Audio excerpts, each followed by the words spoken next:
ఆంధ్రప్రదేశ్ రాష్ట్ర deputy CM Pawan Kalyan గారు ప్రస్తుతం ఆంధ్ర రాజకీయాల్లో కీలకంగా వ్యవహరిస్తున్నారని చెప్పుకోవచ్చు. ఆంధ్రప్రదేశ్లో ప్రస్తుతం వస్తున్న వివిధ సంస్కరణలు తీసుకొస్తున్నారు పవన్ కళ్యాణ్ గారు. వివిధ శాఖలకు మంత్రిగా కూడా వ్యవహరిస్తూ ఆయా శాఖల పనితీరును రోజువారీ సమీక్షల ద్వారా తెలియజేస్తూ ప్రజలకు ఉన్నతమైన సేవలు అందించాలని అధికారులను ఆదేశిస్తున్న విషయం తెలిసిందే. తద్వారా ఆంధ్రప్రదేశ్ అభివృద్ధి బాటలో పయనిస్తుందంటే పవన్ కళ్యాణ్ గారిని మనం ముందుగానే చెప్పుకోవచ్చు. ఇకదిలా ఉండగా ఆంధ్రప్రదేశ్ రాష్ట్ర రాజకీయాల్లో కీలకంగా వ్యవహరిస్తున్న పవన్ కళ్యాణ్ గారిని ఇప్పటికే మాజీ వైసీపీ నాయకులు చాలామంది కలుస్తున్న విషయం తెలిసిందే. అయితే తాజాగా ఆంధ్రప్రదేశ్ డిప్యూటీ సీఎం పవన్ కళ్యాణ్ గారి ఇంటికి వచ్చారట వల్లభనేని వంశీ గారు. దీంతో షాక్లో ఉన్నారట వైఎస్ జగన్ గారు.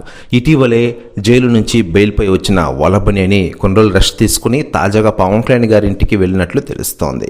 ప్రస్తుతం రాష్ట్రంలో జరుగుతున్న పరిణామాల గురించి ఆయన చర్చించున్నారట. అయితే దీనిపై అధికార ప్రకటన రావాల్సి ఉంది. మరోవైపు పవన్ కళ్యాణ్ గారి సినిమాల విషయానికి వస్తే ప్రస్తుతం హరిహర వీరమల సినిమాతో ఇటీవలే ముందుకు వచ్చారు పవన్ కళ్యాణ్ గారు. ఆయన కెరీర్లోనే మొట్టమొదటి పాన్-ఇండియా సినిమాగా ఈ సినిమా ప్రపంచవ్యాప్తంగా రిలీజ్ అయ్యి అత్యధిక కలెక్షన్స్తో దూసుకెళ్తున్న విషయం తెలిసిందే. ఇప్పటి వరకు ఈ సినిమా రిలీజ్ అయ్యి 250 కోట్ల పైగా ప్రపంచవ్యాప్తంగా కొల్లగొట్టిందని చెప్పుకోవచ్చు.